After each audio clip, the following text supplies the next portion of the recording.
treat your mental and physical, health as a priority, as if it was a task per se, and stick to it is really, really important.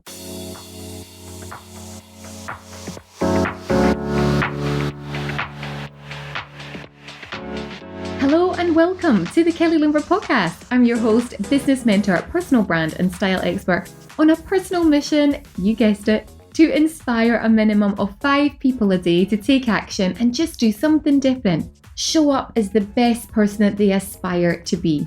I have a question for you. Are you one of my 5 a day?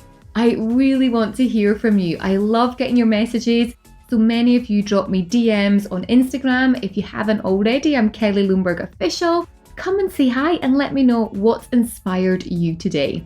I'm sure after this episode, you are going to be super inspired. Today's guest is Mariela. Now, she is the co-founder and CEO of Furless Permanent and Furless Beauty Institute.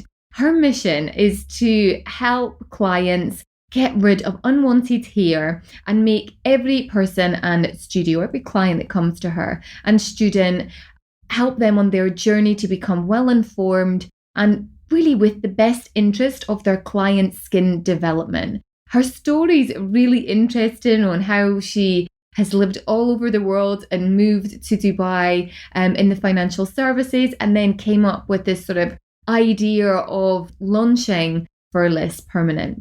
She opened in 2016 with just one therapist and one intern.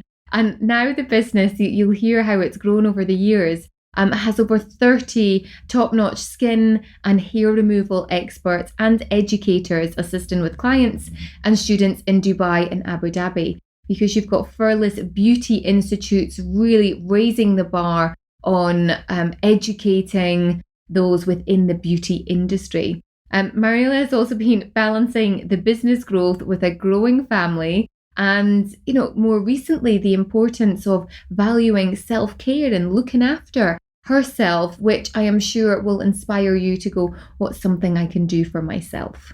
She's really committed, super ambitious about creating responsible and sustainable practices and, really has an active role in supporting staff on their personal development and skincare.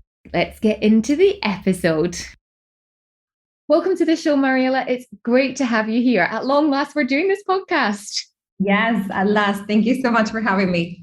You're so welcome. Now, we met quite a few years ago when we did a styling session for you. You were at that point where you were like, I need to step up my, I guess you could say, sort of personal brand from the style element. Absolutely. You don't think about this when you start your business, that you are part of the business. And it is so important to look after yourself, mentally, physically, grooming wise and whatnot. So I definitely needed help with that. And we had so much fun. And I love that you're still wearing those biker boots. Oh, yes, I love them. That was probably the best purchase ever. And I remember walking around Bloomingdale's and you were so on the fence and you were like, oh, I don't know. And I was like, just trust me, just get them.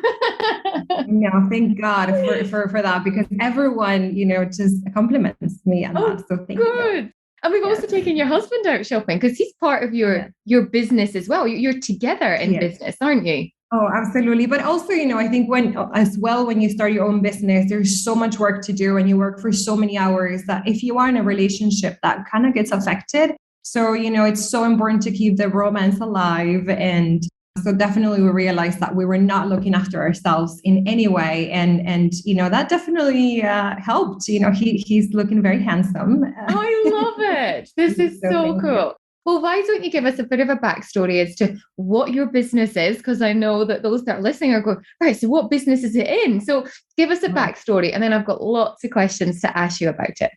Sure, happy to. Okay, so I am the co-founder and CEO of Furless Permanent, which is a permanent hair removal center. And that's all we do. We're specialists in that. And we also have a Furless Beauty Institute, which is the educational arm of our business. And we do all sort of beauty courses for individuals who want to up their game and learn how to do their own makeup or, take care of their skin.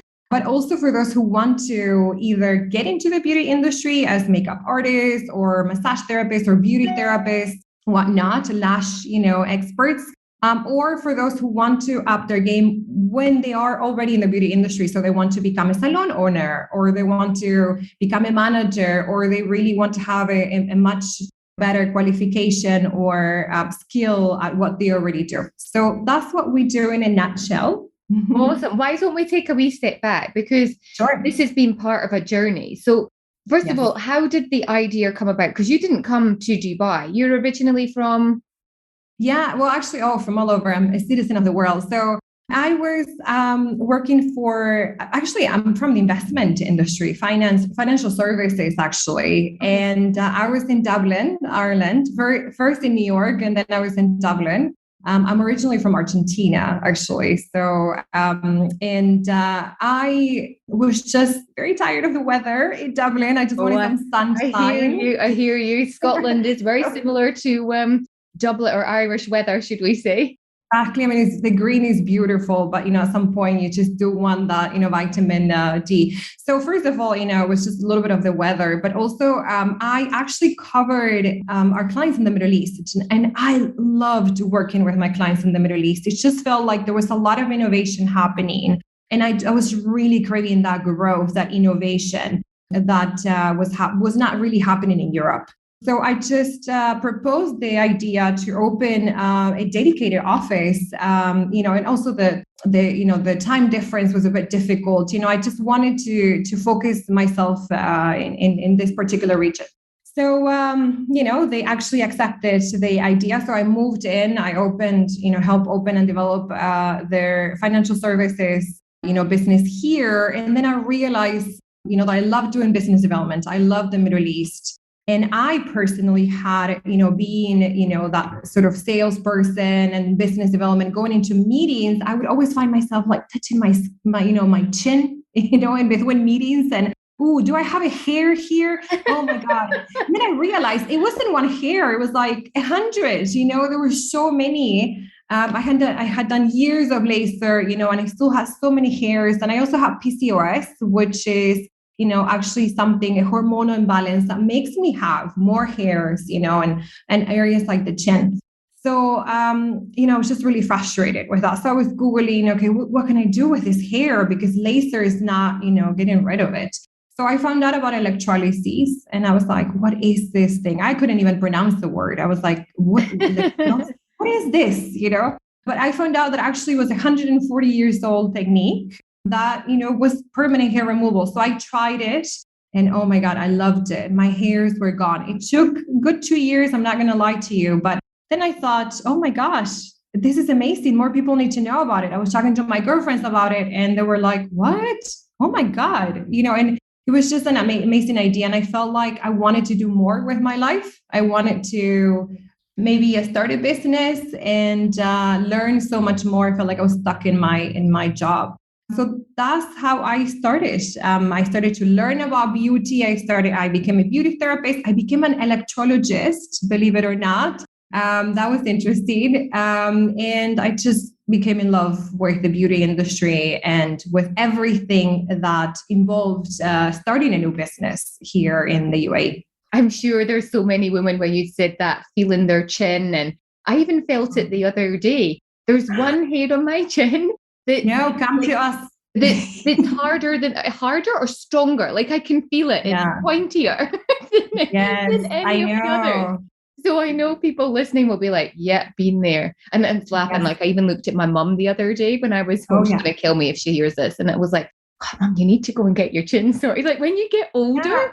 Next time she comes, bring her. Do like a daughter and a mom and daughter thing. We would love to have you. Yeah. And then you don't have to worry about that, like hair in your chin. No, we don't want that. We definitely don't want that.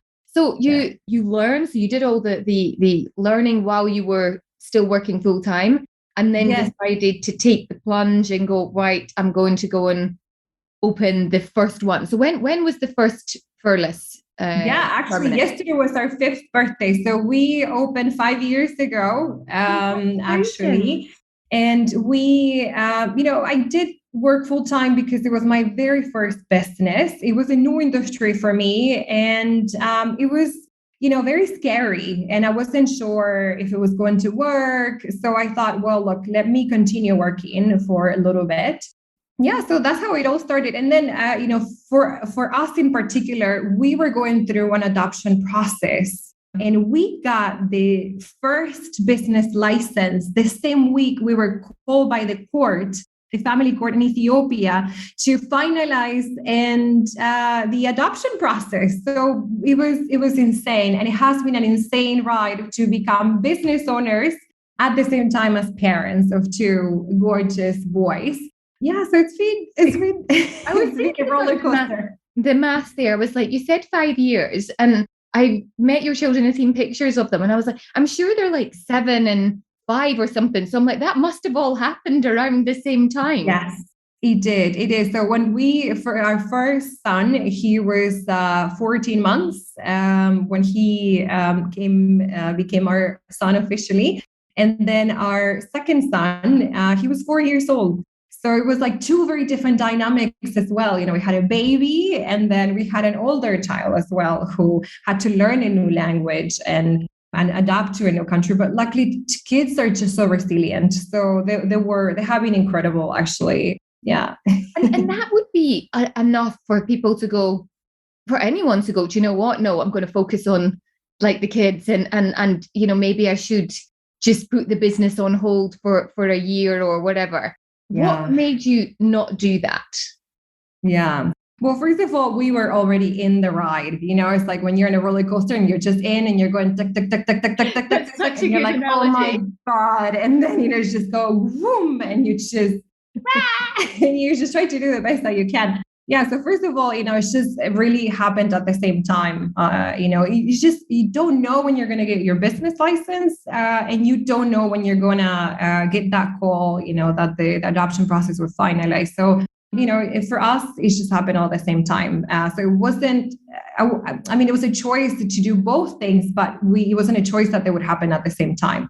But, I wouldn't have it any other way. I think my kids are seeing us, develop a business, building a legacy, and we actually involve them quite a bit as well in the process. And they come and look for, new locations for a new brand. And, we talk about, that sort of entrepreneurial sort of a spirit and what it takes to start a new business. So we do the best that we can with this situation. And that is all that you can want, is to do the best that you possibly can with the time that's given, and, still focusing, like you say, on time for your husband, time for you, which I think you're at the bottom of the list, but you're trying to change that, because we've been talking about it, haven't we?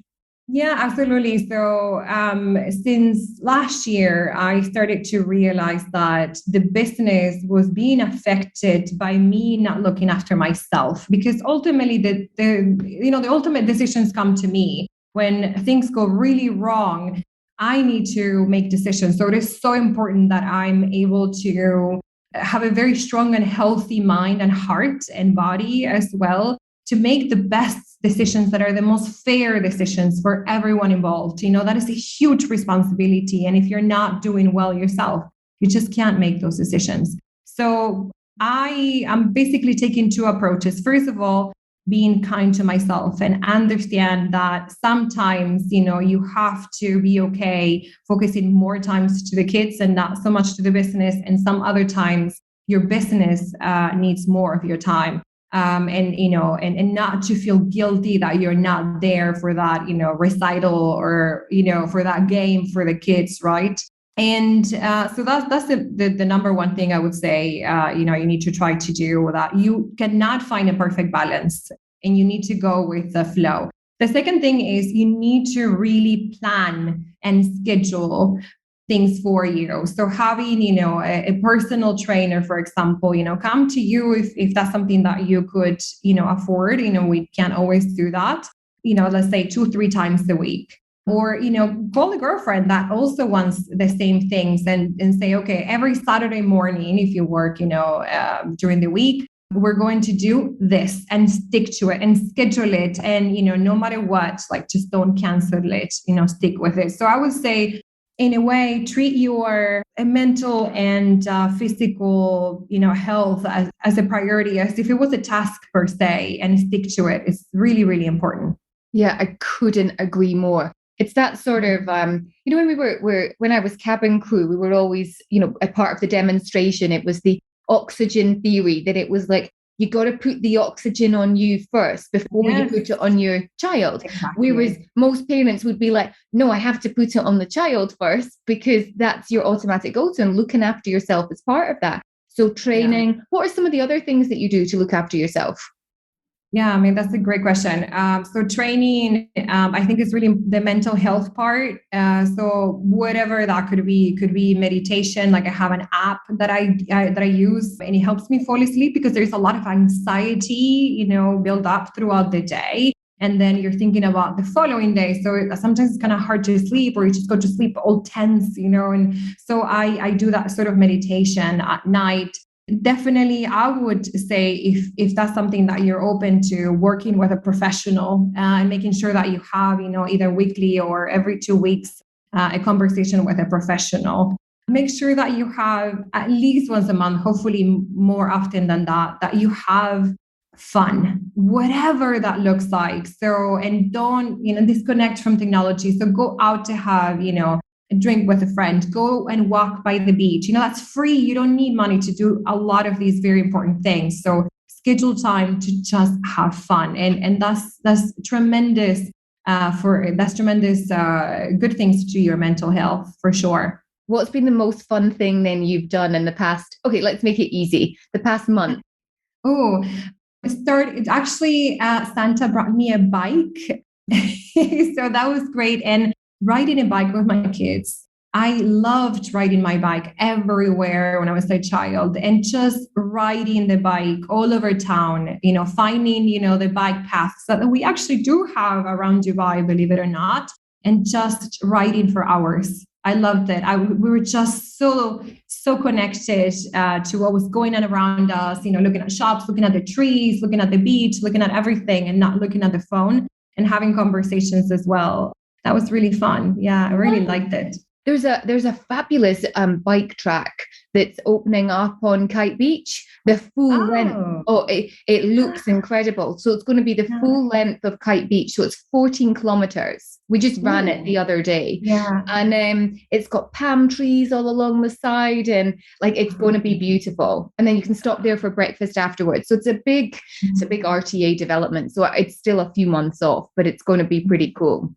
Oh, I can't wait. I absolutely love it. Yeah. And, just having fun, you feel like a child again when you have fun, right? And it's just so important. We have such serious, responsibilities on our plates, and just, not having that responsibility and just enjoying yourself is so important. So where are you now with the business growth? Get back into it. So you've turned 5 years. How many Furless, what would you call them? Salons or clinics? Centers, sure. So we have 3. We have the very first one was in Sheikh Zayed Road, so near the Coca-Cola Arena City Walk. And that's definitely our most popular one as well. And then we opened Abu Dhabi about 3 years ago. Okay. And then we have Mardef as of last year as well. And last year we also opened the Beauty Institute in Al Quoz. Yeah. So what made you go into that? Surely then going, hey, I've got three centers and we're growing that. Let me just add in an institute as well. So how did that come about? Did you see another gap in the market, or what was? Yes, absolutely. Yeah, sure. I mean, we've all been to salons here in Dubai, and I think, it's, and then, I see a lot of posts from people saying oh, I went to the UK, I went to Russia, I went back home, I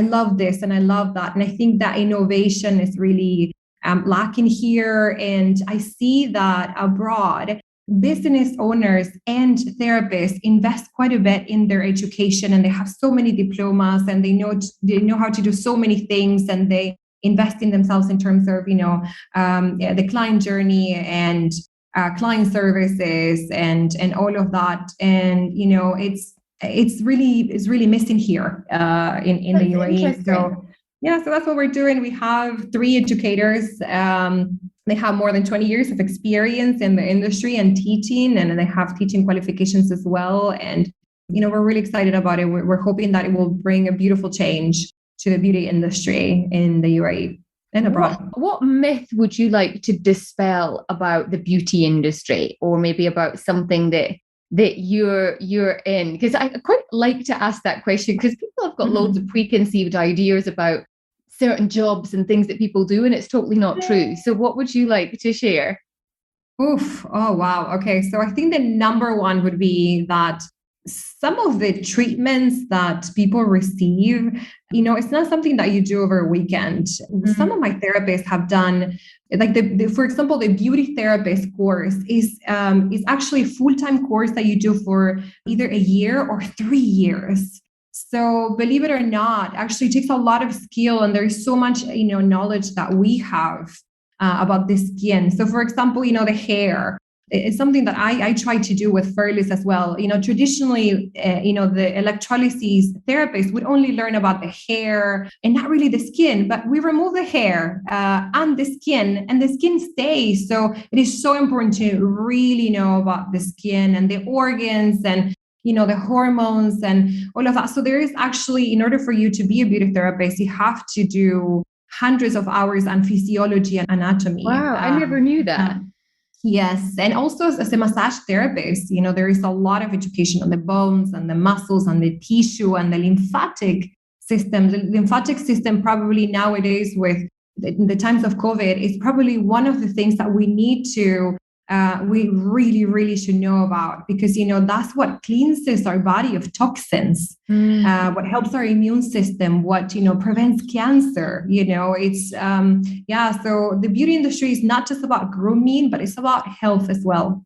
Health and well-being. And I think we've certainly drawn, or our attention's been drawn a lot more to health and well-being over the past couple of years. The lymphatic system, I learned a little bit about, very tiny little bit, because I've got a rebounder, the mini trampolines. And they say that that's really good to get the lymphatic system going in the morning, and also helps with cellulite. So, and dry brushing as well, and sometimes, if you go to do a lymphatic, maybe a myth here. So if you go to do a lymphatic massage, don't think that, because actually it's a very light massage. And people say, oh, my lymphatic massage therapy is not very good. This is not a muscle massage. It's actually moving the lymph, all the toxins out of your body. Is working with your skin. So, because you have someone who's doing a very light massage, really don't think that she's not doing a good job. Yeah, that's really interesting. I've never actually had a lymphatic massage. I think I need to add that to my list of self-care Sunday, or not even self-care, but to book in and have a session with someone and experience it. Yeah, absolutely. But you can also do it actually by yourself. So you get dry brushing. I have one of those. Yeah. So you have to do circular movements. Just look online where the lymph nodes are, and, try to go, in a circular movement toward them. And then that will help. And actually you'll remove the dead skin that creates, pimples and blackheads. So it's just overall really, really a wonderful thing to do, for sure. And, the other thing I think that people forget, that it's not just about well-being or grooming, it's also about convenience as well. So when you do some treatments as well, you're preventing a lot of diseases. So it's a lot of, visits to the doctors, medications, getting sick. But also, let's say like electrolysis, not having to deal with hair anymore, just imagine that. So there are other treatments as well that are more on the long-term or permanent side that definitely, I think that's where we're going as, really busy women that, have own businesses and work. And I think it's important to take a look at those kind of treatments as well. What's next for you in the next, let's say 5 years from now, and we have this conversation again? What are you going to be telling me? Biggest dream for me would be international expansion. Obviously, I would love to bring Furless to every possible country in the world. So where would be your first? If you could pick anywhere, where would be your first? I would say Saudi, absolutely, for sure. I would absolutely love to. I mean, and I've been to Saudi before with my previous job, and I absolutely loved seeing all the changes that were happening there and how open people are to that. Not everyone, but a good amount of people, and that was just beautiful to be part of that change. So yeah, really excited about that. Egypt, I would absolutely love to go to Egypt. I think it's such a fun, young, country as well that's ready for more. So that's I would say it's the number one thing. And the second thing is working through love and acceptance of the female body. Even though it is my business, I think, people should really learn, and hopefully, we learn to accept that hair is a natural thing that we have and it actually fits a purpose. And when we are just, removing it, it's not, it shouldn't be a must. It should be your choice. So loving yourself first and then making choices based on what you want. If it's convenient to you, like I love touching my skin and actually feeling it super soft. However, certain hairs fit a very specific purpose that enhance things. So you don't want to remove all your hairs. And, otherwise you're missing out. So, you know what I mean? So definitely know your facts and, make your decisions accordingly to what you want, not what society is telling you to do. That's what I would love to work toward in the future. Interesting. I think there's definitely something that as you develop your personal brand, to work on that element of educating and empowering people and making that part of your message that is intertwined with your business, but is part of who, as part of who you are. We've talked a lot about women. Do men come? Yes, absolutely. For all sort of reasons. It could be convenience. It could be that also they want to, because, actually, I think it was like men spend how many weeks of their lives in total shaving? And so men will just come and get their beard electrolysis. Yes. So they don't have, really? Yeah, their beard, especially, like actually under the beard. So the neck, for someone who has really coarse hair and they're shaving so much and they don't take good care of their skin, there's a lot of accumulation of dead skin cells and then it creates ingrown hairs. Yeah. And then you can't shave on top of the ingrown hairs. It just becomes a bit of a nasty thing. It could be because, maybe they are, it could be a performance thing if they're, if they're like, cycling or swimming or something like that. It could be for religious purposes as well. In Islam, it's important to groom before going to pray. And so that's, again, convenience. Beauty as well. It's just, all sort of reasons.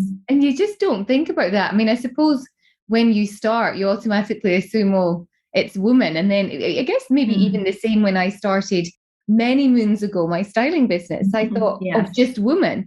But men, towards the end of sort of my styling career, if you like, in its traditional sense, as I still do little bits of it, it was male clients. Yes, absolutely. Yeah. And you don't hear about it. They don't talk about it. They don't post about it. They don't talk to each other about it. So for me, it was hard because, with electrolysis, women were talking. So a lot of my clients come because of word of mouth. Look, I don't have any more hair. I'm so happy with this. You should try it. But with men, they don't really talk about it. But yeah, they do quite a bit. There is quite a bit of grooming going on for men, and good for them. They also need to make sure that they look after themselves and feel, beautiful and clean and, sexy and all of that in whatever shape or form, that is. So for sure. Yeah. Very interesting. Okay. I'm going to ask one last question because we kind of just touched on it there, because you had said word of mouth had been a really powerful marketing tool for you.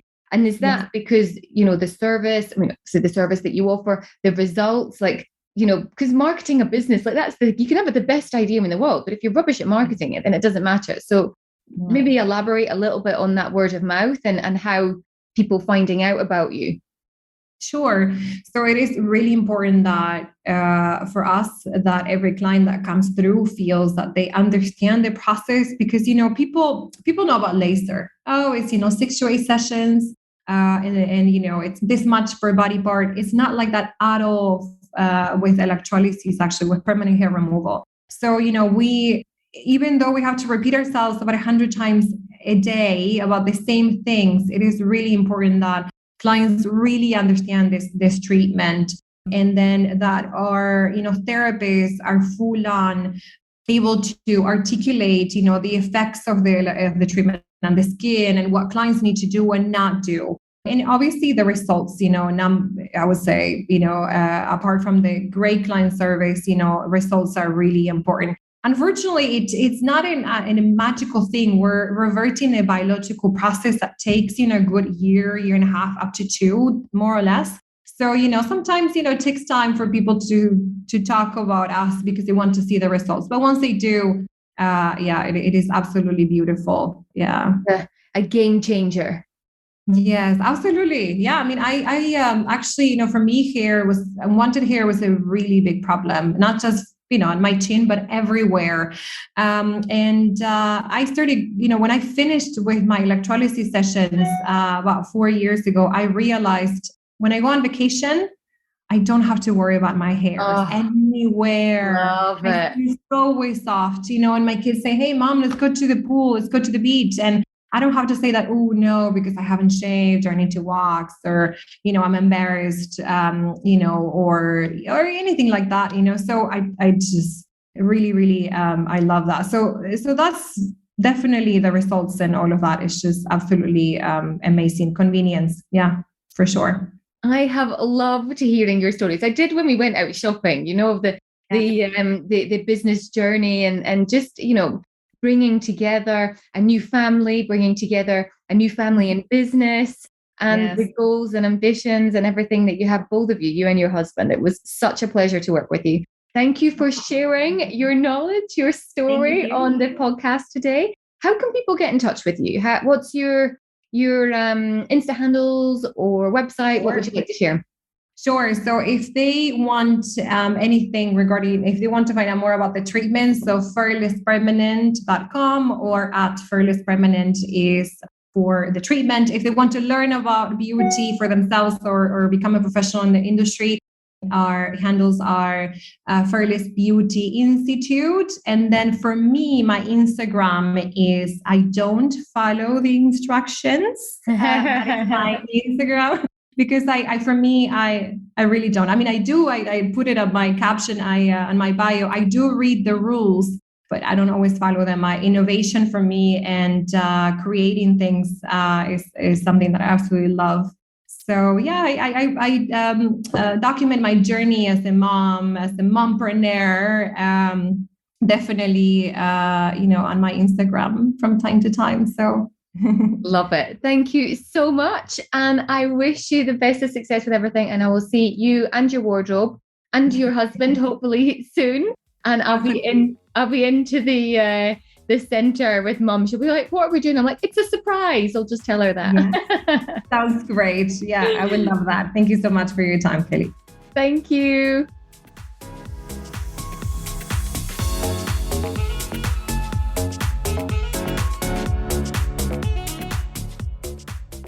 Thank you so much for being here and listening to this episode today. I'd love to know what inspired you the most. Was there something that was said? Was there a real takeaway that you're like, "Do you know what? I'm actually going to go away and implement this." Then if there is, head over to Instagram because I hang out there and I really want to hear what it is you say. Come and leave me a DM. Tell me the best part, or even better, share it with a friend and inspire them too. We are growing weekly and it's all down to you. Thank you so much in advance. Reviewer of the week actually left this message and it made me so happy. Awesome podcast. Every episode gives me an insight into how I can grow my business brand and manage my life around this. Can't wait for the next episode. That was from DKUB2387. So they mean so much. If you haven't left a review yet, then please do head on over to Apple Podcasts, rate and review. And don't forget, be inspired and keep following your dreams. Until next time, bye for now.